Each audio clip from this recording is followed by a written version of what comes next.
여러분 안녕하십니까? 이어서 대구 경북 소식 전해드립니다. 대구와 경북 지역은 이틀째 아침 기온이 영하권으로 떨어져 추위가 계속됐습니다. 오늘 아침 최저 기온은 대구 영하 2.8도, 구미 영하 4.6도, 안동 영하 8.5도, 청송 영하 10.8도, 포항 영하 0.6도 등 곳에 따라 어제보다 기온이 더 떨어졌습니다. 낮 최고 기온은 대구 9도를 비롯해 6도에서 10도로 평년보다 더 높겠고 추위가 다소 풀리겠습니다.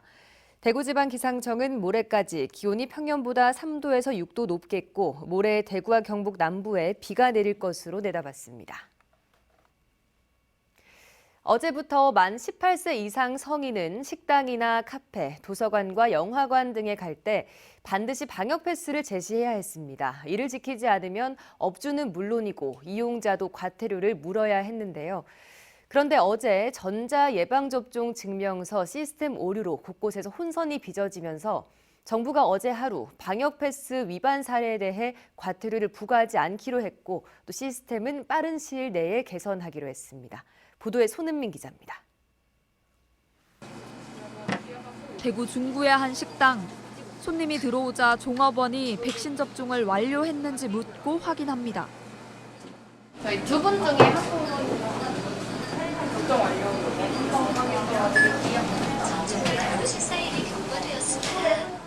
백신 접종 완료 후 14일이 지났다는 걸 증명하거나 48시간 안에 받은 PCR 검사 음성 확인서를 내지 않으면 들어갈 수 없습니다.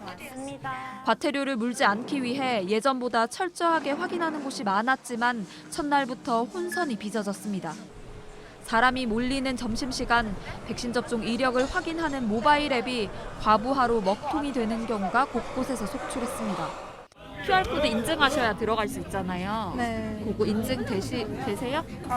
안 되죠. 업주들은 손님이 몰리는 시간 방문자 기록에 일일이 방역 패스를 확인하고 합석 가능한 인원수까지 계산하기가 쉽지 않다고 토로합니다.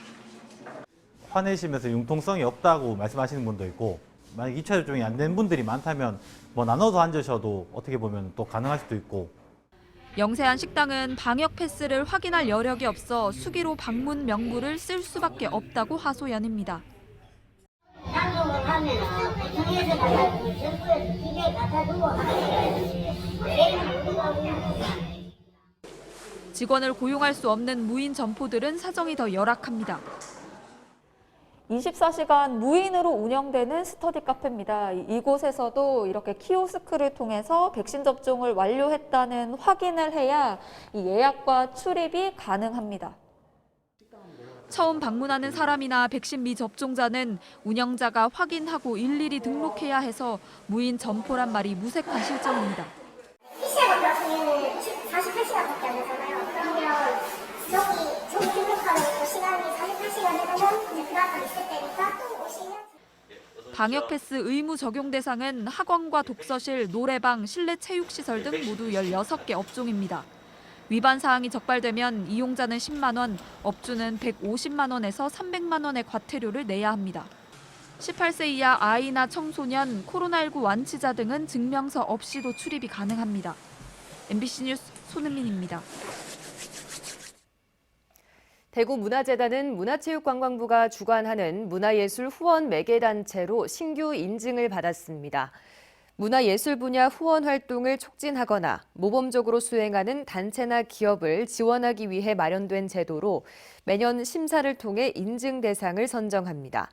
올해는 대구문화재단을 포함해 서울 프린스호텔, 스타벅스 코리아 등 9곳이 신규 인증을 받았으며 광역문화재단으로는 서울과 부산에 이어 3번째입니다.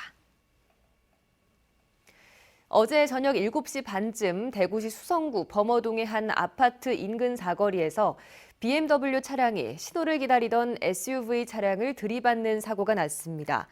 이 충격으로 SUV 차량이 앞에 서 있던 승용차와 다시 충돌했고 이 사고로 SUV 차량에 타고 있던 50대 부부가 숨지고 승용차 운전자 등 2명이 다쳐 병원으로 옮겨졌습니다. 경찰은 BMW 운전자를 상대로 정확한 사고 경위를 조사하고 있습니다. 이상으로 MBC 뉴스를 마칩니다. 여러분 고맙습니다.